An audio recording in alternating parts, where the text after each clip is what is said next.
So the GTA 6 trailer released to the world several days ago. By now, I'm going to assume you've already watched it, and if you haven't, well, what the bloody hell are you doing with your life? In this video, I want to cover some of the rarer and less talked about features of the trailer, along with recently discovered real-life locations of events and businesses, and some of their reactions to being parodied in the biggest entertainment release of all time. Starting out at the beginning of the trailer, we're presented with this gorgeous shot of the Vice City skyline off to the left, and in contrast to that, zooming in over here, you'll see what looks like a prison. This is then immediately followed up in the next scene, where we're given a closer look at the jail, which is housing Lucia, one of the game's two leading characters. Now, as soon as everyone saw this, they went, oh my god, we're definitely getting a jailbreak mission for the prologue of the story. And look, in a lot of ways, that would kind of make sense. After all, GTA 5's prologue was an action-packed thrill ride that threw you into the game in the middle of a heist and had you taking out cops left and right before you even knew what hit you. No denying it was a great start to the game, and something that felt worthy of a Hollywood action movie, so I'd certainly understand them wanting to do something similar with a jailbreak in GTA 6. But one thing that stands out to me is the main promotion image released by Rockstar, where if you zoom in on Lucia for totally legitimate analytical purposes, you can see she's got an ankle monitor firmly attached to her leg. Now that kinda throws me off a bit. If she just broke out of prison, she certainly wouldn't be wearing a tracker. So either this image is taken before the game starts, or the prison break might come further along in the story. Next we get this stunning overview of the water physics, the beach environment, and the Vice City skyline. This part's being covered a bit by other people, so I'll keep it short, but just have a look at the sheer number of pedestrians and assets in this area alone. When you compare it to the beach in GTA 5, there's simply no comparison. Everything here just looks so very empty when compared to the rich and detailed environment that we're showed in GTA 6. Plus, of course, you've also got old mate over here acting like he's filming a bloody nature doco. I mean, how can you compete with that? It's just classic Florida, man, what can I say? One thing you've got to love about Rockstar though is their incredible attention to detail when it comes to activities and locations available in the game, a lot of which are being discovered to be based on real life venues. Uncle Jack's here, for example, seen in this awesome little clip with Jason and Lucia, is based on a food chain called Flanagan's, which is honestly a bit weird considering this kind of looks like a liquor shop. But when you check out the logo on the door there, you can see that it matches up pretty closely with the real logo associated with the well-known Florida eatery.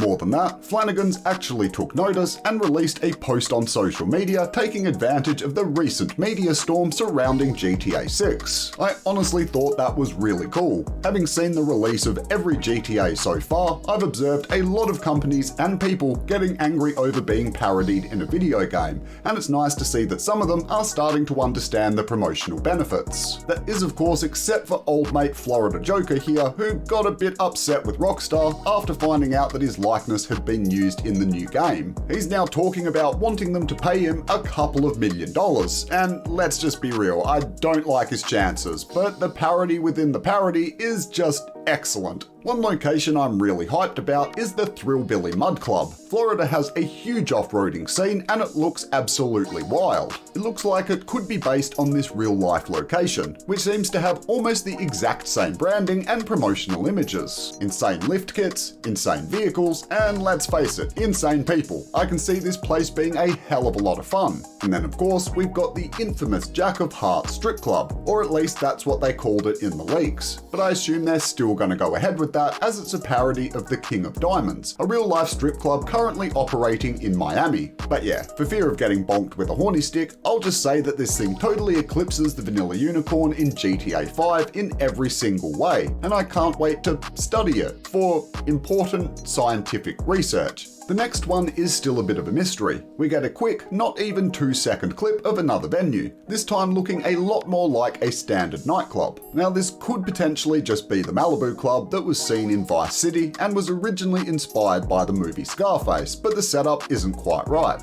The running theory is it could be a different venue called Club 919, which is seen being advertised by the Dodo plane at the start of the trailer. People believe that it's based on the real-life nightclub called 11, and I tend to believe them. them. If you compare the lettering and the font choice on both the in-game shot and the real-life advertisement, you can see that they match up pretty well. And with Club 11 being a very popular venue in Miami, hosting huge parties, exclusive private events, and even their own clothing line, it would make perfect sense for Rockstar to want to use it in GTA 6. Now, obviously, a big feature in the new Grand Theft Auto is going to be all things social media.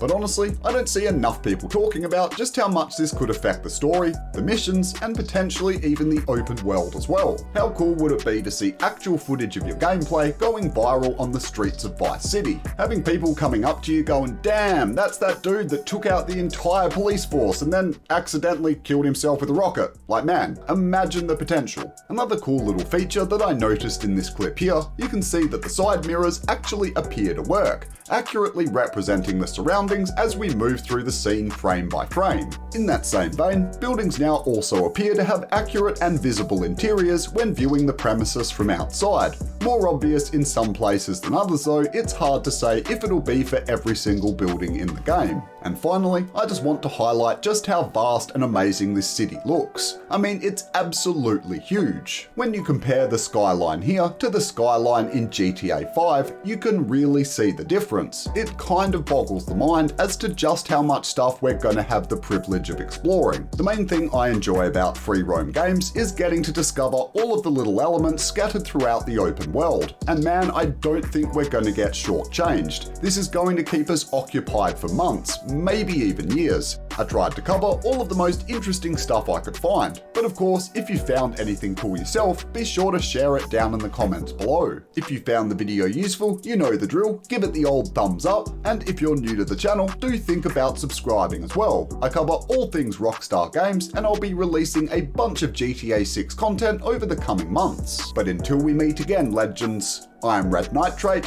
and I'll catch you on the next one.